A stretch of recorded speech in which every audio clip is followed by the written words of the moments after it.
Alright, guys, we have got to talk about this issue. Secret Empire, issue number 9. Oh my gosh. Great cover. Well, let's look at that cover. Start off with looking at that cover. Bucky, Panther, Zemo, all there on the cover, fighting. There was a couple other great covers that came out too. Alright, we had this one as well. And, oh, gotta love that one. Look at the Red Skull on the cover there. Oh, yes. Beautiful, isn't it? Let's not forget this one with Fisk.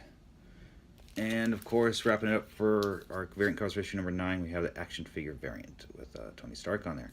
All right, so what is happening in issue 9? All right, what's going on? Well, start off again with this cover. Let's look at here.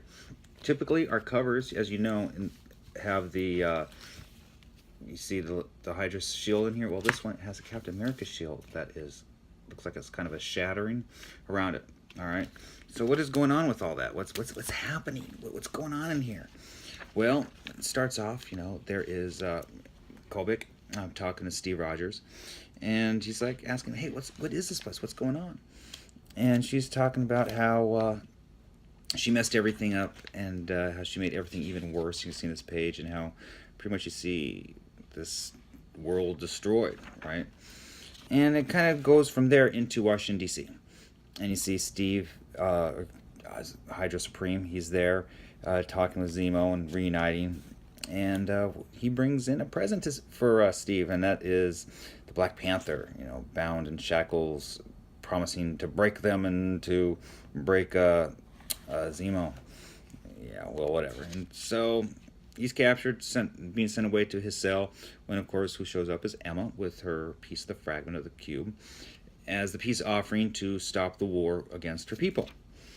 And so they're starting to talk, and she's like, "No, I'm not going to stop. You know what? We all knew this was temporary, and, well, guess what? You're all going down. I don't care. Thank you for bringing me the fragment anyways." So going outside, you see everybody out there fighting against Hydra. And all the heroes are showing up. They're coming in from everywhere. Just Spider-Man, and you got Hyperion, and, Miss Marvel coming from space. We got our Young Avengers and the Red Hulk showing up. We have our European Avengers coming in.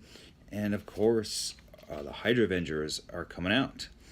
So it breaks back into, Hydra Supreme. He's talking there with Emma and basically saying, "Hey, you know what?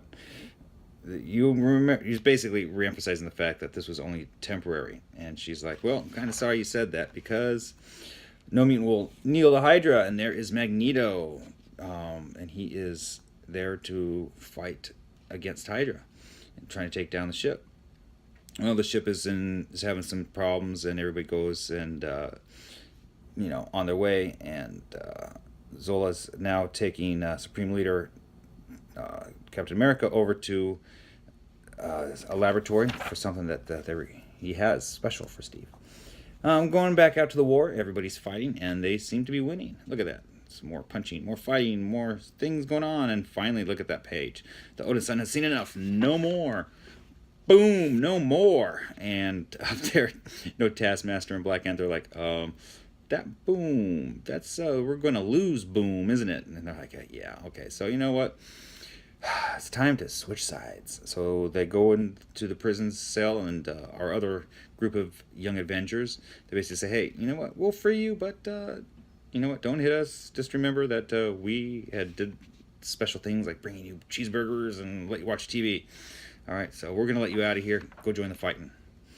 And so they do so, and as they're all running away, of course, Spider-Man, shoots some webbing on them all. And they get out of the ship, and they go join the fight. And, of course, Viv is out there and talking with her dad and Vision, and saying, "Oh, I see what's the virus within you. Let me help break it free." So we go on this page, and you see she's put her hands on him and doing just that, breaking him free. And we go, of course, Scarlet Witch. She's been possessed, and they bring her down. Actually, Thor, she does. She brings him down, and Doctor Strange, he's there from Manhattan now, and he starts doing a spell to release Scarlet Witch to get her back onto the right side. Now, back on the ship, we have Zemo, walking Black Panther to the cell and showing, some of their army that sleeps, and that army's getting ready to be deployed. And of course, who should show up here is Bucky.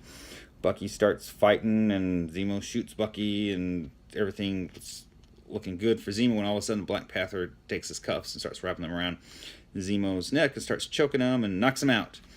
And Bucky's like, I'll take care of Zemo. You get out there and start taking on the fight.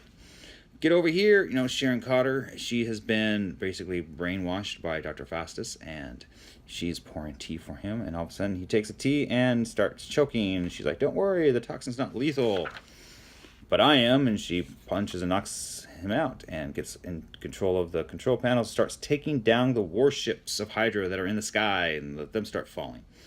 Uh-oh, things are turning bad for Hydra. All of a sudden, all the Avengers and all the heroes and everybody have regrouped and are fighting and winning, it looks like. So we get back into this lab, and Zola's basically takes, you know, the fragment of cube that they have that's missing just the one little piece, and puts it in the chest plate of a special armor that's around Hydra Supreme Captain America. And of course, he's screaming, ah, you know, and goes back into Steve talking with Cubic. She's reminding him of who he was. He was a soldier, and with the Red Skull, and it goes in here with the Sharon and all the other people within his past life. And it turns out that, you know, this isn't in his mind, it's in her mind. He is just a memory of her. So this whole thing is basically her mind, her thinking of things. And she's, you know, showing the evil that they had become, and how it's been broken and everything like that. And he's like, well, can you make me, you know, not just a memory, but whole again? Fix me. She's like, no, I can't. He's too scary, and it's too late. And she runs off screaming. And now there's a rumble as the city starts collapsing, and it ends there and goes back into the fight. You see the warships are now falling out of the sky and falling all around DC. And the heroes are like, yeah, this is fun. You know, they were winning, and they're smiling and having fun and taking down Hydra. And everybody is pretty pleased with themselves, right? So, from there, it kind of goes into, you know, some fighting. Chatal, Black Panther, you know, he comes out and he's like, everybody run. And all of a sudden, a big boom. And, you know, they say in here, our greatest challenge stood before us still. We had beaten his armies, defeated his allies, but we had not defeated him. Look at that page right there. Our supreme leader of Hydra, Captain America, and his suit controlled by the cosmic cube. Oh, the fight's going to be epic in this final issue. Issue number 10. It's supposed to be the last issue for Secret Empire. I can't wait to see what happens. It's going to be great. How's this going to turn out? I really hope Hydra wins. Hydra needs the win. All right, come on. Let's keep a Hydra nation. It's been good for the economy. It's been good for the people. Let's keep it going. All right, guys.